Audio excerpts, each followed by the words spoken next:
My name is Sophie, and this is the story of how love entered my life, broke me apart, and rebuilt me into someone stronger. I grew up believing in fairy tales, in promises that last forever, in people who never change, and in the kind of love that conquers everything. But life, as I later learned, doesn't follow those dreams. When I was in college, I met Daniel. He was quiet, kind, and gentle. The kind of person who spoke softly, but made the whole world slow down around him. The first time I saw him, he was sitting under a tree, sketching in a worn-out notebook. Something about him felt peaceful, like silence in the middle of chaos. We became friends quickly. We studied together in the library, shared late-night coffee, and talked about our dreams. He wanted to be an architect. I wanted to be a writer. We laughed at little things. We comforted each other during exams. And without even realizing it, friendship turned into something deeper. One rainy evening, everyone ran for shelter, except Daniel. He stood outside, smiling at the sky. I shouted, "You'll get sick." He laughed and said, "Some moments are worth the rain." That was the night I fell in love. From then on, he walked me to my hostel every evening. Sometimes he brought me coffee. Sometimes I brought him his favorite chocolate. We didn't need to say the words, "I love you." Our eyes said everything. Life felt perfect, like I was living inside one of my own stories. But love stories in real life rarely stay perfect. One day, Daniel told me he'd received a scholarship to study abroad.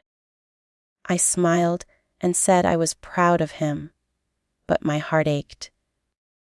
He held my hand and said, "It's just 2 years. I'll come back. Promise me you'll wait." I nodded, but deep down, I was terrified of losing him. The night before he left, we met under that same tree. It was raining again, soft, quiet, almost poetic. He looked at me and whispered, "No matter where I go, my heart stays with you." I held him tight, not knowing it was the last time I'd feel his warmth.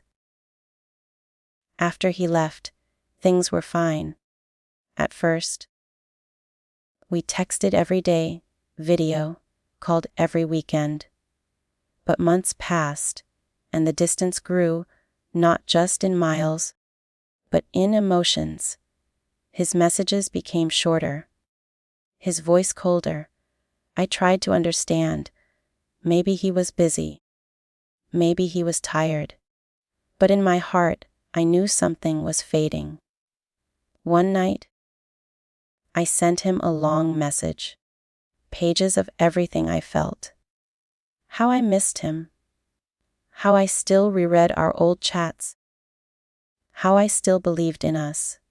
He didn't reply that night, or the next. 3 days later, a single message arrived.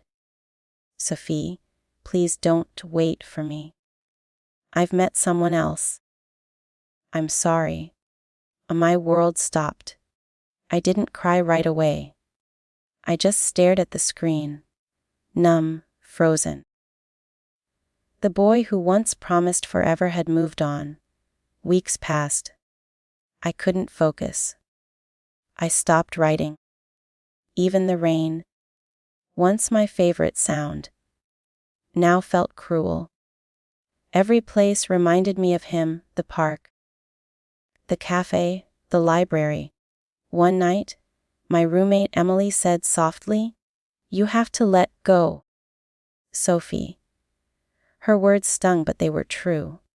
One evening, I opened Daniel's old notebook, the one he used to sketch in. Between the pages, I found a drawing, a small bridge over calm water, and beneath it, he had written, "Some people cross your life just to teach you how to walk alone." I stared at those words for a long time. Maybe love isn't meant to last forever. Maybe it's meant to shape us, to teach us, to make us stronger. Days turned into months. Slowly, I began to write again, about pain, about healing, about love that doesn't need to end with togetherness. Writing became my therapy. Every word I wrote helped me breathe again. Each sentence was a step toward peace. Over time, I found myself smiling again. Not because the pain was gone, but because it had finally taught me something. Months later, I finished college and got a small job at a local publishing house. It wasn't glamorous, but it gave me peace. I was surrounded by books, my oldest, truest friends. One day, while editing a story about heartbreak, I realized something. Millions of people have felt what I felt. I wasn't alone. That thought comforted me. So I began to write my own story. A story called Letters I Never Sent. It was about a girl who loved deeply, lost painfully, and healed bravely. I didn't write it for fame. I wrote it for myself, and for anyone who had ever loved and lost. When the manuscript was done, I sent it to my boss, expecting nothing.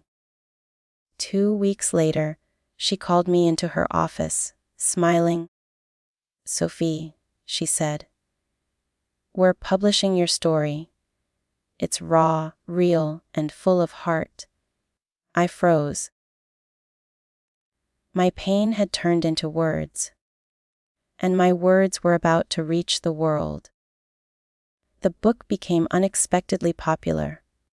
People wrote to me, saying they cried, healed, and remembered themselves through my story. For the first time, I felt proud of my scars. They weren't signs of weakness anymore. They were proof that I had survived. A few months later, I was invited to speak at a literature event. I was nervous but excited. When I stood on stage and saw hundreds of faces, I took a deep breath and said, "I once thought love was about holding on. But sometimes, the most powerful kind of love is the one that lets go."